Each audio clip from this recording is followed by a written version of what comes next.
안녕하세요. 신세계 서울병원 청춘센터장 조창희입니다. 1년 중 특히 추운 겨울을 지내면서 정형외과 의사로서 가장 걱정되는 부분은 넘어져 다쳐서 오시는 분들이 많다는 것입니다. 젊은 분들은 뼈가 튼튼하기 때문에 넘어져도 크게 다치는 경우가 드문데 연세가 많으신 분들 경우에는 넘어지시면 골절 등 크게 다치는 경우가 굉장히 많습니다. 특히 척추를 담당하는 의사로서 넘어지고 엉덩이가 짚고 허리 등 통증으로 오시는 분들은 골절인 경우가 많아서 걱정이 많이 됩니다. 자, 그럼 이제 척추 골절에 대해서 좀 더 자세하게 알아보도록 하겠습니다. 영상 시작 전 구독, 좋아요, 알림 설정 부탁드립니다. 척추 압박골절은 주로 엉덩방아를 짚고 넘어지실 때 많이 발생되는데요. 이때 척추에 수직으로 힘이 강하게 전달되면서 압박골절이 생기게 됩니다. 팔다리 골절과는 다르게 흉추, 요추의 압박골절은 네모난 뼈가 수직력에 의해서 힘을 받아서 납작하게 무너지는 형태로 나타나게 됩니다. 증상은 골절된 척추뼈 주변에 통증이 오게 되는데 얼마나 심하게 압박되어 있는가에 따라서 통증의 정도도 다르게 나타납니다. 넘어지고 나서 계속 뻐근한 통증 정도로 가벼운 증상으로 오시는 분들도 있고 아예 걷기가 힘들 정도로 통증이 심해서 앰뷸런스에 실려오시는 분들도 있으십니다. 통증 양상은 넘어지고 나서부터 아침에 일어날 때 통증이 너무 심하고 앉았다가 일어설 때 허리 통증이 심하게 나타나는 경우가 많습니다. 또한 원인은 당연히 넘어지게 되는 외상이지만 사실 골다공증 여부가 골절 여부 및 골절의 정도와 관련성이 굉장히 많습니다. 즉 골다공증이 심한 분일수록 골다공증이 있는데 치료를 안 받는 분일수록 동일한 정도의 외상이라도 골절이 심하게 발생되게 됩니다. 그래서 척추의 압박골절은 넘어져서 다치지 않게 하는 것이 가장 중요합니다. 두 번째로는 골다공증에 대한 검사를 미리미리 체크해서 골감소증이나 골다공증에 대한 진단과 치료를 예방적으로 하는 것이 매우 중요하다고 할 수 있습니다. 이런 척추 압박골절은 진단이 매우 중요한데요. 우선 간단하게 엑스레이를 촬영해서 압박골절의 가능성을 확인합니다. 엑스레이에서는 척추체의 높이가 낮아지거나 척추체의 위아래 모양이 주저앉아 보이는 등의 변화를 체크합니다. 그러나 엑스레이가 최종 진단은 아닙니다. 왜 그럴까요? 첫 번째로는 엑스레이는 현재의 골절과 과거의 골절을 구분하기가 어렵습니다. 이전에 심하지 않게 압박골절이 있었는데 증상이 심하지 않은 경우에는 그냥 진단을 받지 않고 넘어가시는 경우가 있어서 엑스레이에서 척추가 무너져 보인다고 다 현재의 골절로 진단할 수는 없죠. 두 번째는 척추 골절에 의한 변형이 심하지 않은 경우에는 엑스레이에서 골절이 아닌 것으로 놓치는 경우가 많습니다. 그래서 그냥 엑스레이만 찍고 큰 이상 없다고 진통제만 드시고 계속 통증이 지속되어 오시는 분들은 MRI로 검사를 하고 압박골절 진단을 받는 경우도 많이 있습니다. 여기서 주의해야 될 점은 진단이 늦추어져서 정확한 치료가 미뤄지는 경우에는 후유증도 많이 남고 크게 수술적 치료를 해야 하는 등 환자분의 예후가 좋지 않은 경우가 많습니다.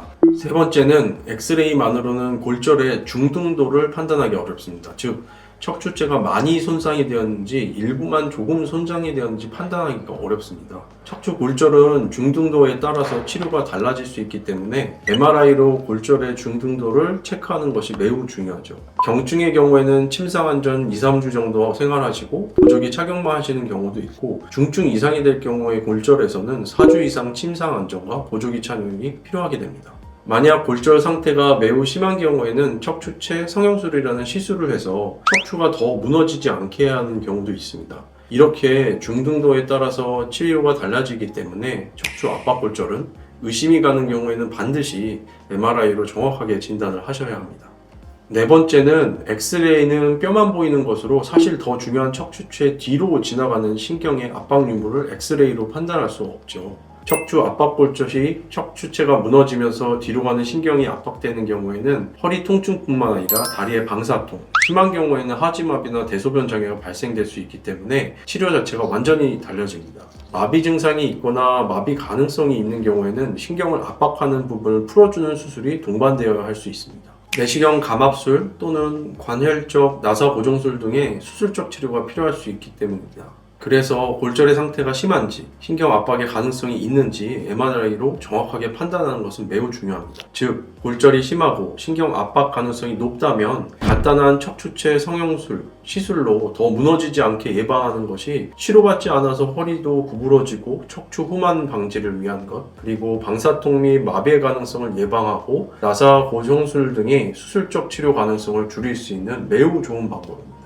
다섯 번째는 골다공증 검사를 MRI 검사와 반드시 같이 체크를 하셔야 된다는 겁니다. 당연히 골다공증이 심할수록 골절 정도가 심하고 척추뿐만이 아니라 추후 신체 다른 부위에 추가 골절 가능성도 있기 때문에 반드시 골다공증 검사도 같이 시행해서 골다공증의 진단 시 추가 골절 예방을 위한 골다공증 치료를 시작하셔야 됩니다. 이상과 같이 척추 압박 골절은 우선 의심이 간다 할 때는 기본 엑스레이 뿐만이 아니라 MRI와 골다공증 검사도 정확하게 진단을 하는 것이 매우 중요합니다. 진단을 놓쳐서 또는 엑스레이만 찍고 괜찮다고 치료를 미루고 있다가 척추가 더 무너지고 나서 신경이 압박되고 나서 치료를 하게 되면 안 해도 될 수술적 치료를 하게 되고 환자분의 예후도 매우 안 좋기 때문에 척추 압박 골절은 의심이 갈 때 반드시 바로 정확하게 진단하고 진단에 따른 적절한 치료를 하셔야 합니다. 척추 압박 골절의 치료는 앞서서도 잠깐 설명드렸듯이 정확한 진단에 따라 치료를 결정합니다. 우선 가장 기본이 되는 치료는 의사가 지정해드리는 기간 동안 누워서 지내는 침상 안정입니다. 이는 척추의 수직 압박력을 최소화해서 척추체가 무너지지 않게 하는 기본 치료입니다. 짧게는 2주에서 길게는 4주 이상까지도 침상 안정을 요합니다. 두 번째는 보조기 착용입니다. 이는 침상 안정을 하다가 화장실에 가시거나 식사를 하시거나 보형을 하실 때 착용하는 것으로 침상 안정과 같은 개념에서 수직 압박력 및 척추의 변형력을 최소화시키는 것입니다. 짧게는 2주에서 길게는 4주 이상을 시행하게 됩니다. 세 번째, MRI상 확인된 척추체의 손상이 크고 척추 후만이 시작되거나 척추체가 무너질 가능성이 높은 경우에는 침상 안정과 보조기만으로는 척추체가 무너지는 것을 막을 수 없습니다. 이럴 경우에는 척추체 성형술을 시행하게 됩니다. 척추체 성형술은 척추가 더 이상 무너지지 않도록 의료용 골 시멘트를 척추체 내부에 채워주는 시술입니다. 이 척추체 성형술은 척추체가 더 무너지지 않게 할 뿐만 아니라 가장 중요한 의미는 척추체가 무너져서 척추 뒤로 지나가는 신경이 눌리지 않게 예방하는 중요한 의미를 가지고 있습니다. 척추체가 무너져서 신경이 눌리면 다리 방사통 뿐만이 아니라 하지마비나 대소변 장애 등도 생길 수 있어서 척추체가 무너져서 신경이 눌리지 않게 하는 척추체 성형술은 굉장히 큰 의미를 가지고 있습니다. 부수적으로 척추체 성형술을 하시면 통증도 바로 반 이상 많이 줄어들게 됩니다. 이러한 척추체 성형술은 피부를 통해 얇은 관이 척추체 안으로 들어가서 골 시멘트를 주입하는 것으로서 국소 마취만으로도 가능하고 20-30분의 짧은 시술 기간으로 가능합니다. 제가 환자분들한테 설명드릴 때는 간단한 시술이지만 너무 많은 이점을 가지고 있는 시술이라고 설명을 드리죠. 척추체가 무너져서 허리가 굽는 것을 방지하고 신경이 눌리는 것을 예방해서 마비의 가능성을 줄이고 게다가 통증도 드라마틱하게 줄어드는 시술이니 이렇게 설명을 드리는 겁니다. 네 번째는 경우에 따라서 드물게 이미 무너진 척추에 의해 신경이 눌린 상태로 오신 분들도 있습니다. 이때는 척추체 성형술 외에도 내시경적으로 신경을 풀어주는 내시경 감압술을 추가로 하는 경우도 있고 더 심하게 마비 증상이 오신 분들은 단혈적으로 수술을 해서 감압술 및 나사 고정술까지 하는 경우가 있습니다. 그래서 가장 중요한 것은 연세가 있으신 분들은 넘어지지 않게 하는 것이 제일 중요하지만 만약 넘어진 경우라고 하면 허리 등 원치 부위로 통증이 2-3일 내에 없어지지 않고 계속된다. 반드시 병원에 내원하셔서 골절 여부를 정확하게 진단하셔서 척추가 더 무너지지 않도록 치료를 시작하는 것이 매우 중요합니다. 다섯 번째는 앞서 말씀드린 대로 골다공증 검사도 반드시 같이 시행하셔서 골다공증 여부 체크하시고 골다공증 진단되면 적절한 골다공증 치료를 시작하셔야 됩니다. 기존에 만약 골다공증 치료를 하시는 분이라면 골절이 추가로 생긴 경우다. 이럴 때는 더 강력한 골다공증 치료제로 변경을 하셔야 됩니다. 자, 이제 척추 압박 골절에 대해서 정리를 해보겠습니다. 첫 번째로 의심과 진단이 매우 중요합니다. 연세 있으신 분이 넘어지고 허리 통증이 2-3일 이상 계속된다. 늦추지 마시고 빨리 정형외과 병원에 내원하셔서 엑스레이와 MRI를 통해서 척추의 골절 여부를 또는 중등도 여부를 정확하게 진단하셔야 됩니다. 두 번째, 진단에 따른 적절한 치료를 시작하셔야 됩니다. 심하지 않은 분은 보조기 착용과 침상 안정의 보존적 치료를 시작하고 골절이 심한 경우에는 척추체 성형술과 같은 장점이 매우 많은 시술을 받으셔야 됩니다. 추후에 후유증도 줄이고 크게 수술을 하는 것을 미연에 방지를 할 수 있게 되죠. 세 번째, 척추 골절 진단 시에는 반드시 골다공증에 대한 진단 및 치료를 병행하셔야 됩니다.